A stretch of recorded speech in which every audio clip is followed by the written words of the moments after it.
Hey guys, this is Camfrey15 and I'm back at it with another video for you guys. And this is another fairy tale manga chapter review. And this was actually really freaking good. So to the people wondering like, I want to get to the main fight against Celine, it seems like we're gonna have some of the more interesting fights. So far, the one I'm interested the most is obviously who Natsu and Gray are going up against, because it seems like she definitely, well, she's definitely not holding back anymore. Like, it seems like she was like gonna be nice and carefree with them, and then she's like, after that incident, what happened with them, she's like, okay, now I ain't playing. Anyways, let's get into this manga chapter because this manga chapter was good. This is Fairy Tail 100 Year Quest manga chapter 71 titled Spiritual Artist. Now the cover page has a picture of her human Carla, and Happy just making a freaking instant saying like, oh yeah, she's strong in this state, but she's still a total cutie. So listen, if you're into Carla as her lolly form, go ahead. That's not me. Anyways, the first part of the chapter starts off with Lucy and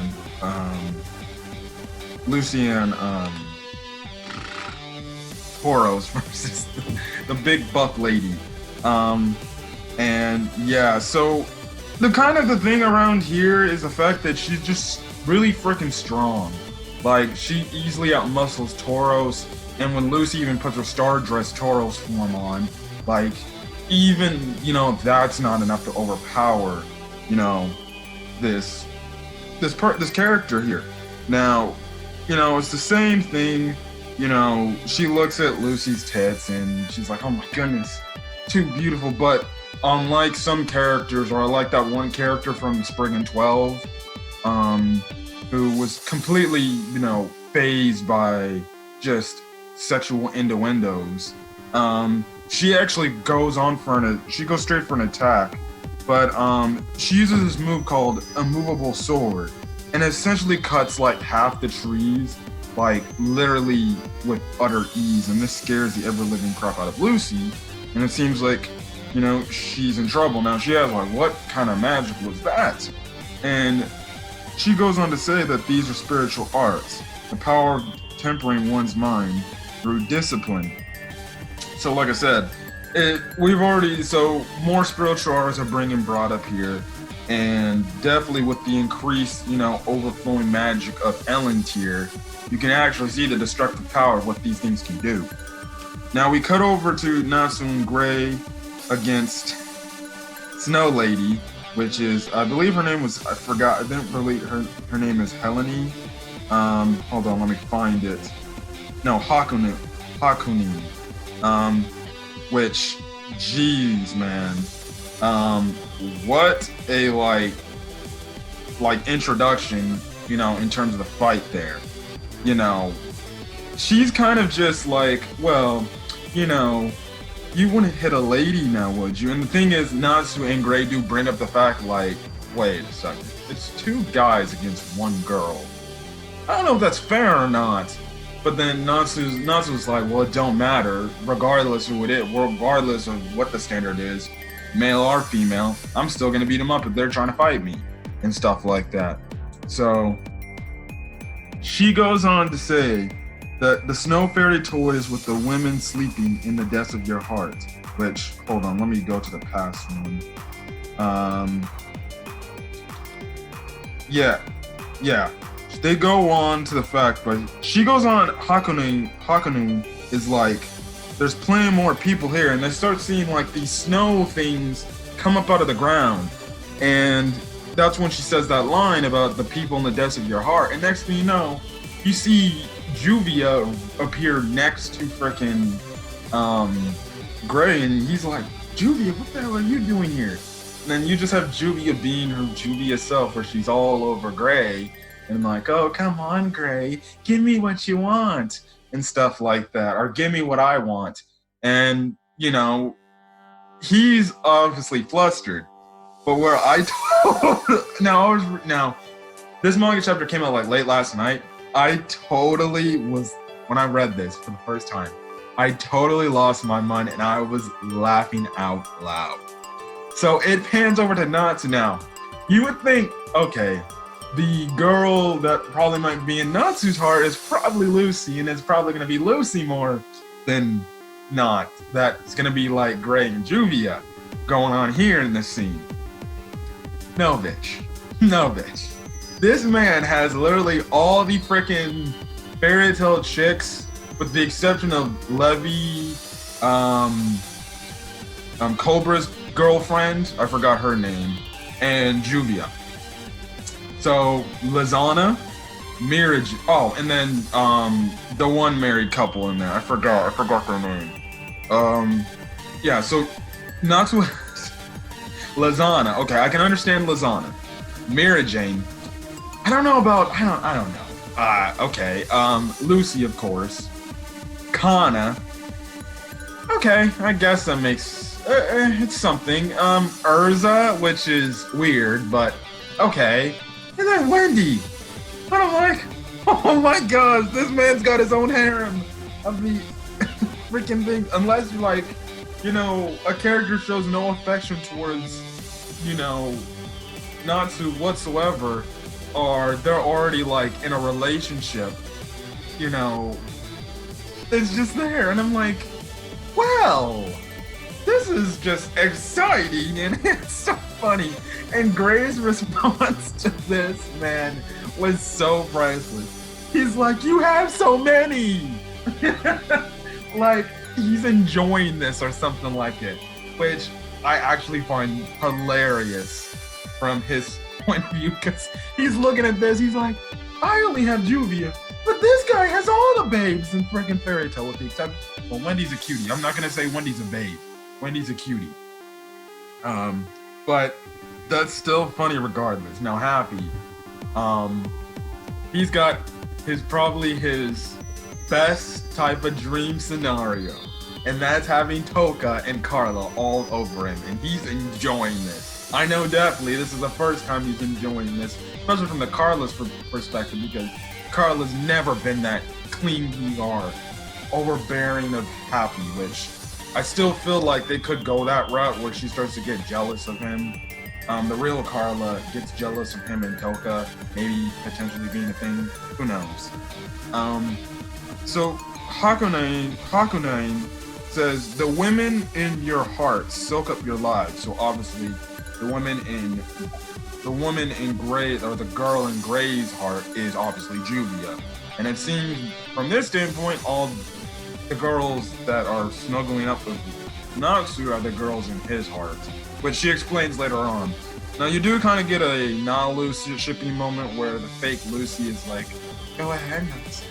You can touch whatever you like and go on and stuff like that. You have Lizana like saying like, when I was little, I could have been your bride, Natsu, which, listen, I am doing my arc reviews again, but honestly, if you ask me, there's one thing that I kind of do hate about Fairy Tail, is how they kind of drop the whole Lizana and Natsu love angle there.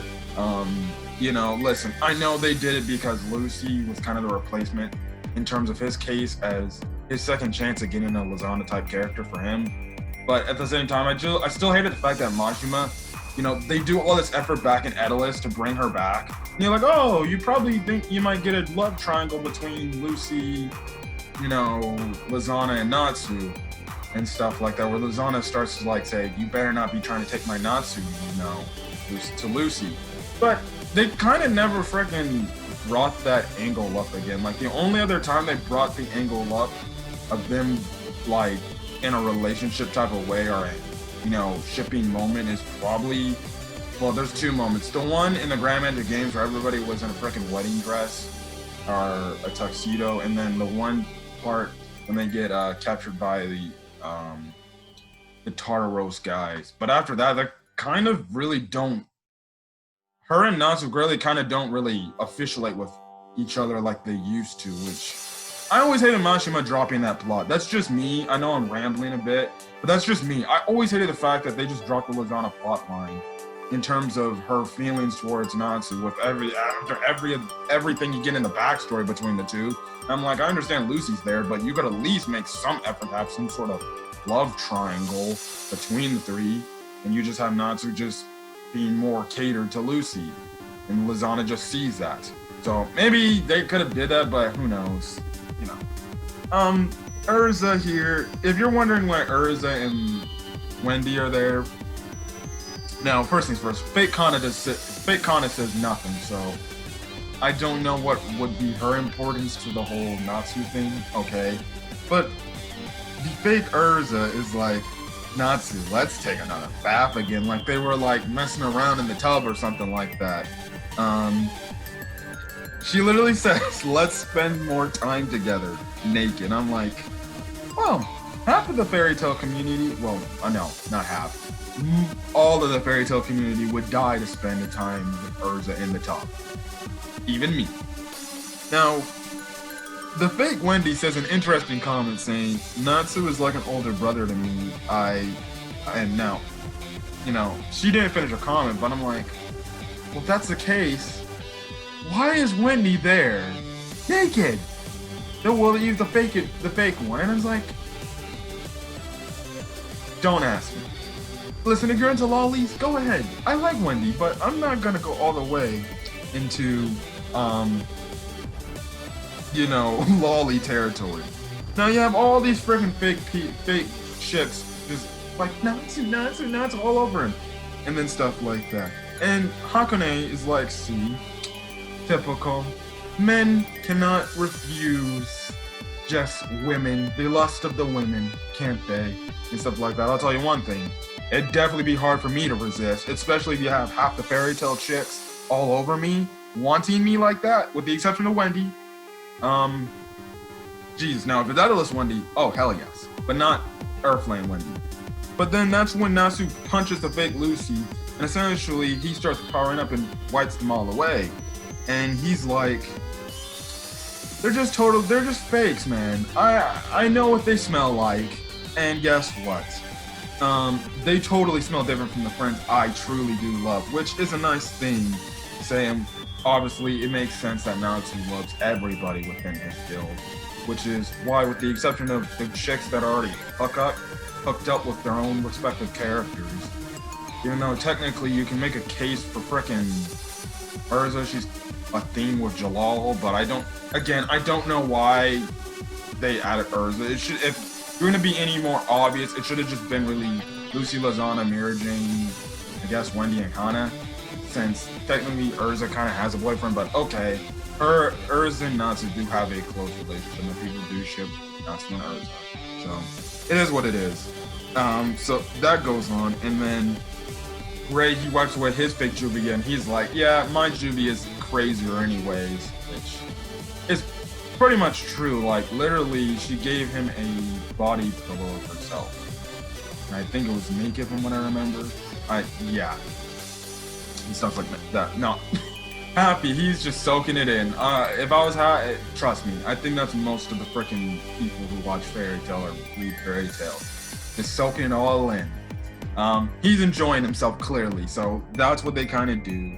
And they're like, Gray and Natsu are like, okay, yeah, you enjoy yourself because this is gonna be over real soon. Now, Hakone is like, I cannot believe that spell did not work because usually men submit to the will of a very beautiful and sexy naked lady.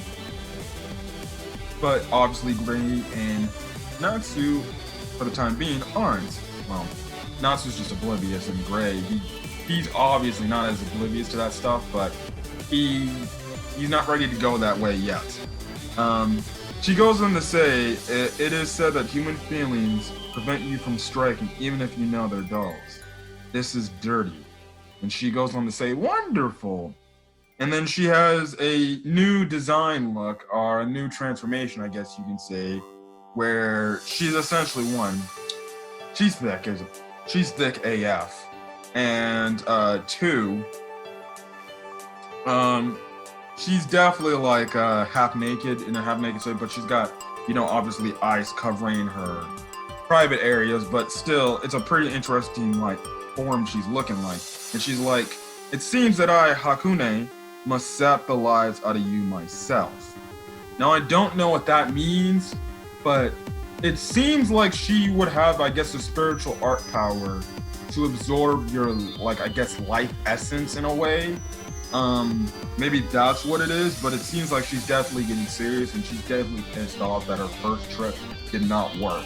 And she's like, okay, since you want to be so rebellious, fine, then I guess I'll take the gloves off now. Now, Natsu also does make a mention that her like the power I guess she's emitting from her is crazy strong. Because Natsu makes a mention, like, what the hell is this feeling? This is out of this world, essentially. And she gives that evil look, and then that whole thing is done. Now, Yoko, essentially with the fight with her and Urza and Wendy, she's like using like some of these things, like she's using like these like bandages to make this monster. And you know, Urza can't cut through it. Urza gets attacked by it, and then, you know, comes up, makes another new creature, like out of like fire, essentially something that looks like, again, something like out of Resident Evil. Like, no lie, this looks like something out of Resident Evil. Or heck, this even looks like something out of Fire Force. This creature looks like something out of Fire Force, and that takes out Wendy and Carla and stuff like that for a bit.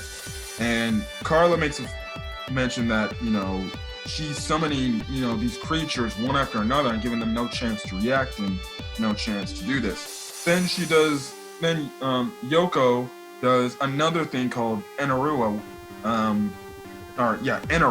which essentially is a smoke creature. And essentially, the smoke monster gobbles her and Wendy up, or Urza and Wendy up, Urza, Wendy, and Carla up, and essentially is choking them out and stuff like that. And when they get, you know, brushed away by it, Yoko essentially is saying, so you're unfit after all, huh? Unfit to be Celine's toys. And she goes on to say, you're way too weak, and that's enough. It's time to eat. And that's where the manga chapter ends off, with Wendy and Urza and Carla all clearly looking seemingly down for the count. Now, obviously, we're getting into the phase in the area where, you know, we're having these characters obviously, like, you know, really freaking struggle to do much of anything here. And this is definitely, and I mean definitely, like, troubling for our characters. They're definitely in their own position now.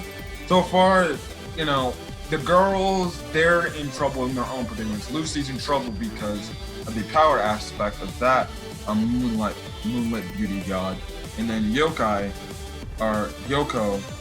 is clearly having the upper hand and seems like she's gonna try to finish off Urza and Wendy and stuff like that. So far, you know, even though the tide of that battle might be turning a bit, Natsu and Gray are clearly could be in some trouble themselves. So these Moonlight Beauty Gods are definitely nothing to sleaze at. They're definitely not like your typical, you know, first people guys who, yeah, they're strong, you know, they're kind of somewhat pushovers, but still kind of strong. These people are all intimidating in their own strengths. And like I said, it's guessing to do with their respective spiritual arts and stuff like that. So, yeah, so we've already seen what big buff Moonlit Beauty God, I forgot her name, can do. We've seen a little bit of what Yoko can do.